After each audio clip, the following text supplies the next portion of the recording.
madaxweyne ku-xigeenka Soomaaliland Cabdiraxmaan Saylici ayaa la yeeshay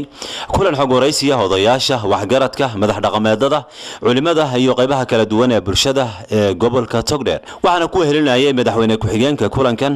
wasiirada xanaanada xoolaha iyo beeraha gudoomiyaha gobolka Togdheer duqa degmada Burco taliyaha qaybta booliska ee gobolka Togdheer wasiiru dawlaha waxbarashada iyo tacliinta sare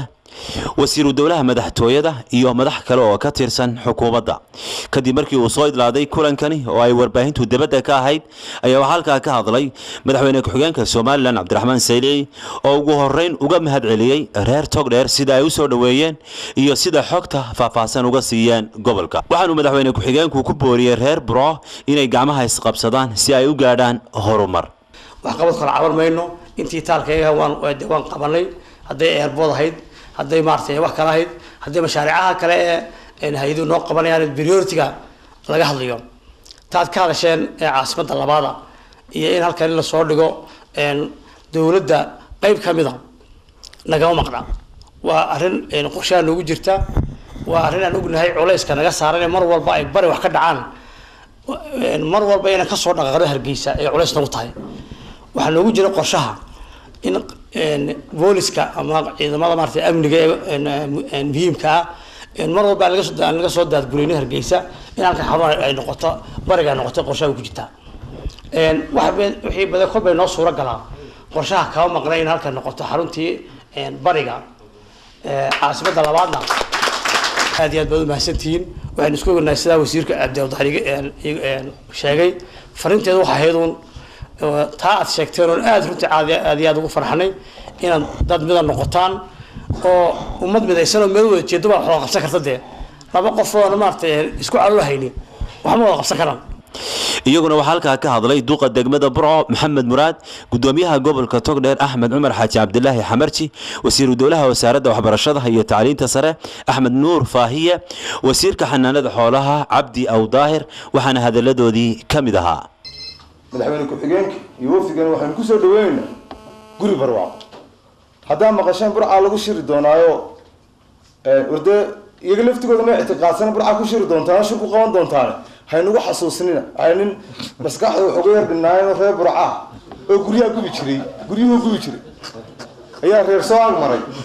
waasay gabadhi waxay tiri nawaa kan hebeele anu guriga laga gubaa nawaa wax xasuusan dabka keenay guud horta aynugu xasuusnina idinka laftan Burco ma kuma soo socdaan haynugu xasuusnina kulli siyaasad Togdheer ka bilaabantaa oo khilaafa ma jirto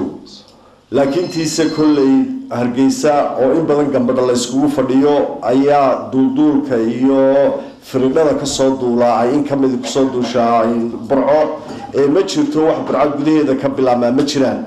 waxaan ogahay magaalada Burco dadka reer Burco inay yihiin dadka ugu xalaalsan dadka ku nool mandaqadan wadad waxay leeyihiin caadifad yar laakiin sayida yihiin halkan Burco inay tahay meesha ay ka bilaabato halkan kasta waxaan noo sheegtay intii waan noo waranteen bushaare wanaagsan waan noo sheegtay waxa qodob waxaan noo sheegtay in bulshooyinka reer Burco ay midaysan tahay talada ku midaysan tahay wax qabad ku midaysan tahay arrinta ku midaysan tahay waa bushaare wanaagsan waan noo sheegteen annaguna waan ku marxaati kacayna waxa kale oo noo sheegteen oo warbixinta noogu darteen in maamulkiinu midaysan yahay taasina waa talo wanaagsan haddii maamulku wanaagsan yahay gobolka degmada booliska inta kale wax maamusha waxa garadkeeda iyo suldaankeeda iyo odaygeedu iyadana waxa weeyaan yididiilo yaa jirta meel ay taladu midaysan tahay waxba lagama waayo wax qabad lagama waayo wanaagna lagama waayo imanka barigi aan kulmiye ahayn siyaasiyiintu had iyo gooraale waa iska jirtaayo waa dabeecadda dhaqanka waxa jira murandoon iyo madaxdoon mar walba way jira murandoon iyo madaxdoon marka anagu marka qaarkood markan kulmiyana soo xanaaqi jirnay madaxweyne Siilaayo u tagi jiray soo marka gudoomiyaha oo waasay meeshiba arigiba waxay kala diga qabsay isaga marka dambireega noo xili jiray waa uu xulin jiray war madaxnimadu doonayay murakayno inoo kaysoona kan meesha qabsanay haddaan halkaas aan ku dhicin wax fara badan lafteed bariga aan taraari lahayn waa in jira madaxdoonkaas jira moogta qolooyinkan bara badana madashu badana wax u badan yihiin qolada madashu murandoon bay u badan yihiin laakiin magaca kula soo galgashay qoladii xisbiyada madaxdoonka qolada xisbiyada ee madaxdoonka waxaan leeyahay murandoonka iska ilaaliya ilaa iyagu waxa weeyaan